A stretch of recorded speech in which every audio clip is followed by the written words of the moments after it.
আমরা বারবার অনুরোধ করছি যে আমাদেরকে বন্দোবস্ত দেওয়া হোক। আমরা চা বিক্রি করে খাই, সাধারণ মানুষ, আমরা কোথায় যাব? আমাকে বারবার কথা দিয়ে কিন্তু কথা ঠিক হয়নি। আমাকে ডিসি মহোদয় কিছু আমাকে কাগজপত্র দেয়, এখন আমাকে শত শত ঘরগুলো নষ্ট করে ফেলাইতেছে। আমরা এখন কোথায় যাবো? এই পুরা গেলে কি খাবো? আমরা প্রত্যেকে এনজিওর কাছে টাকা উঠে ব্যবসা বাণিজ্য করি। গত বছর 2 মাস আগে ঘরগুলো পড়কে গেছে। আমরা অনেক টাকা পয়সা দিয়ে ঘরগুলো পুনর্বাসন করছি, টাকা পয়সা একটু শোধ করতে পারি নাই। আমরা সবাই এনজিওর সাথে জড়িত। আমাদের এক পরিবার মনে করেন, আজকে মনে করেন সবাই মা বোন আছে, এই টাকা পয়সা নিয়ে মা বোনকে বিরুদ্ধ বাপমারা খাওয়ায়। আজকে এই যে পরিবেশ ঘটতেছে, এটা খুব অসহনীয় পরিবেশ।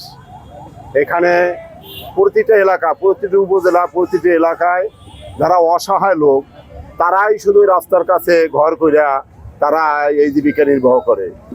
তা আজকে যে পরিবেশ ঘটতেছে, আমি সরকার বাবাদের কাছে দাবি করব যে এই ঘাগরবাজার আরো অনেক ভিটি, অনেক ঘর দরজা আছে ডিসিআর মুক্ত, তাদেরকে ডিসিআর রেগুলার করা হোক এবং তারা যাতে ডিসিআর কইরা এবং জীবিকা নির্বাহ করতে পারে এবং পরিবেশ সঠিক থাকে, এটা আমি সরকার বাহাদুরের কাছে দাবি করব।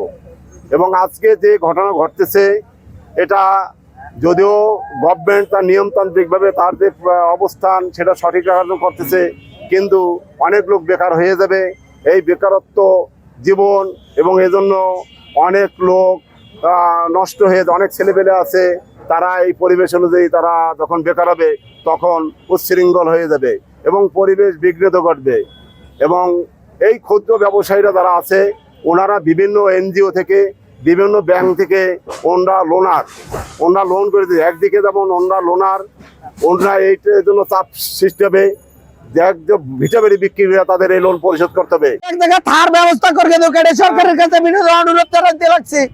আজ আমার রাখলাম না, হাজার মানুষের লোন কিস্তি আছে, এগুলো ডিসিআর দিয়ে আমরা এটা বাঁচবো। আমাকে বাঁচার জন্য একটা ব্যবস্থা করে দেব সরকার। এটা আমরা জানতে চাই যে সরকার কিভাবে কি করবে।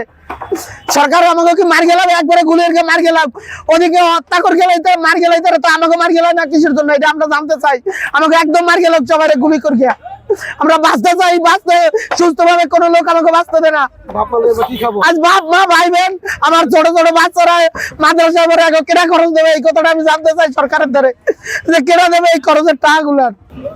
ব্র্যাক ব্যাংক থেকে লোন আনছি, আশা ব্যাংক থেকে লোন আনছি, অনেক এনজিও থেকে লোন আনছি। এখন আমার এই ঘরটা ভেঙে ফেলাইছে, আমার এই বাড়ির পরিবারের সবাই এখন না খাওয়া থাকবে। আমি কিভাবে এই লোনগুলো শোধ করব, এইগুলো আমি সরকারের কাছে দাবি জানাচ্ছি। আর যারা এনজিও আছে, এই এনজিওর যারা ভাই বেরাদার আছে, সবাই যেন এইখানে যাদের উচ্ছেদ অভিযান চলছে, তাদের লোন যেন তারা কিভাবে নেবে, ধৈর্য সহকারে। চাপ দিলে অনেকে সুইসাইড করবে, অনেকে মারা যাবে। আমাদের এখন গলায় দড়ি দেওয়া ছাড়া কোনো গতি নাই।